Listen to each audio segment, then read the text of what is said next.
दोस्तों हमारे कुछ व्यूअर्स का सवाल है कि क्रेडिट कार्ड का ड्यू का सेटलमेंट कितना % डिस्काउंट तक का पॉसिबल है। तो आज हम इस वीडियो में प्रूफ के साथ बात करेंगे कि क्रेडिट कार्ड का ड्यू का सेटलमेंट कितना % डिस्काउंट तक पॉसिबल है। तो चलिए डिटेल में बात करते हैं।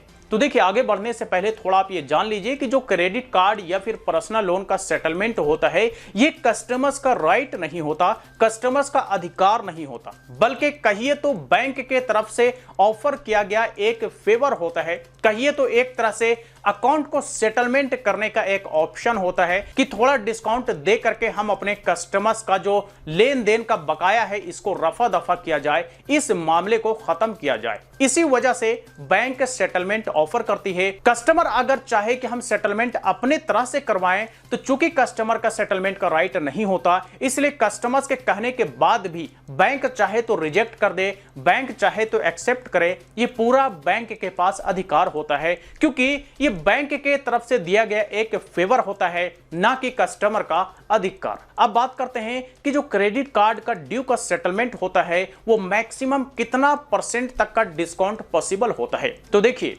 ये डिपेंड करता है कि आप जो रिकवरी एजेंट से बात कर रहे हैं वो आप बात किस हिसाब से कर रहे हैं, कितना डिस्काउंट आप चाहते हैं।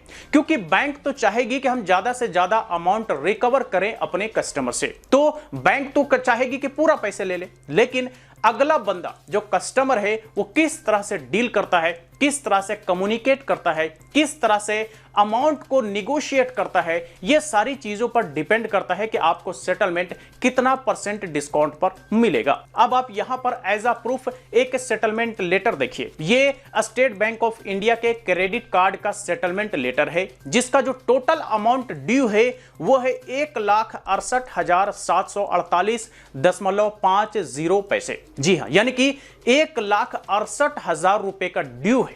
और इस ड्यू का सेटलमेंट अमाउंट आप देखेंगे तो हैरान रह जाएंगे, मात्र 42,000 रुपए। जी हां, 1,68,000 का ड्यू और मात्र 42,000 में सेटलमेंट हो गया। तो कितना % डिस्काउंट मिला? कहिए तो 80 से 82% का यहां पर डिस्काउंट मिला। जी हां, 80% के नियर बाई डिस्काउंट मिला। कहिए तो 19 से 20% टोटल ड्यू अमाउंट का पेमेंट करना है। तो बताइए कितना कम अमाउंट हुआ? 1,68,000 और पेमेंट करना है 42,000, यानी कि टोटल अमाउंट का 20% ही पेमेंट करना है। उसके बाद मामला रफा दफा हो जाएगा। जो रिकवरी एजेंट की बदतमीजी, मिसबिहेवियर, गाली गलौज, इन सब से छुटकारा मिल जाएगा, वो भी सिर्फ और सिर्फ टोटल अमाउंट के 20% से भी कम पेमेंट करके। और ये जो आपने सेटलमेंट लेटर में देखा, ये वन टाइम पेमेंट का ऑप्शन दिया गया है कि भाई आप एक बार में ये टोटल अमाउंट पेमेंट कीजिए और बैंक के साथ अपना मामला रफा दफा कीजिए। 13 तारीख इसी महीने का डेट है, 13 तारीख के पहले पेमेंट करने का डेट दिया गया है।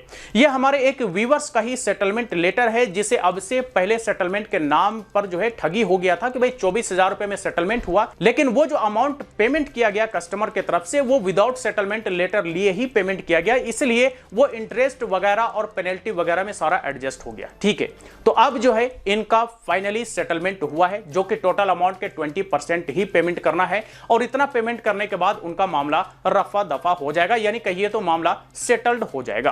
तो क्रेडिट कार्ड का जो सेटलमेंट होता है, अगर तरीके से बात किया जाए, तरीके से कम्युनिकेट किया जाए, नेगोशिएशन किया जाए, तो 20% पर भी सेटलमेंट हो जाता है। कहिए तो 80% तक का भी डिस्काउंट मिल जाता है। और ये स्टेट बैंक ऑफ इंडिया का यहां पे आपने सेटलमेंट लेटर देखा, जो कि एक बहुत बड़ी बैंक है, बहुत बड़ी बैंक। लेकिन जाहिर सी बात है, हर बैंक चाहती है कि ज्यादा से ज्यादा अमाउंट रिकवर करे, लेकिन जब लगता है कि पॉसिबल नहीं है तो फिर वो कोशिश करते हैं कि चलो जो अमाउंट आ जाए उसी पे हम सेटलमेंट कर देंगे, जैसे कि आपने इस सेटलमेंट लेटर में देखा। और हमने कई सारे ऐसे भी सेटलमेंट लेटर देखे हैं जहां पे 2 लाख रुपए का टोटल ड्यू अमाउंट है और 15-15 हजार रुपए में सेटलमेंट हो गया। एक कहावत है ना कि भागते भूत के लंगोटिए सही, तो वही वाली बात यहां पर भी लागू होती है क्रेडिट कार्ड या फिर पर्सनल लोन के केस में, क्योंकि ये सारे अनसिक्योर्ड लोन होता है। ये बैंक को भी पता है, एनबीएफसी कंपनी को भी पता है कि भाई हम कस्टमर का कुछ नहीं बिगाड़ सकते, वो 1 रुपया भी अगर ना दे तो। हाँ, अगर अमाउंट बड़ा होता है तो लीगल प्रोसेस के थ्रू जाया जा सकता है, लेकिन छोटे अमाउंट में कोर्ट कचहरी का चक्कर काटना तो बैंक भी नहीं चाहती, एनबीएफसी कंपनी भी नहीं चाहती। तो अगर आपका ड्यू है और अगर जेन्युइन रीजन है तो आप सेटलमेंट अच्छे से अच्छे डिस्काउंट पे कर सकते हैं, और अगर आपके पास पैसों का इंतजाम है तो आप पैसे पूरा पेमेंट करके आप अपना मामला रफा दफा कर सकते हैं। ठीक है, तो ये आपने देखा कि क्रेडिट कार्ड या फिर पर्सनल लोन पर कितना % तक का डिस्काउंट पॉसिबल है। तो आई होप कि जिनका ये सवाल था उन्हें ये क्लियर हो गया होगा कि क्या क्या पॉसिबिलिटीज हैं सेटलमेंट में डिस्काउंट के। तो चलिए आज तक के लिए इतना ही। इससे रिलेटेड अगर कोई सवाल हो, क्वेरी हो तो आप हमें कमेंट बॉक्स में लिख करके पूछ सकते हैं। वीडियो अच्छा लगा तो लाइक करें, ज्यादा से ज्यादा लोग साथ शेयर करें, और इसी तरह के वीडियोस के लिए हमारे यूट्यूब चैनल को भी सब्सक्राइब करें।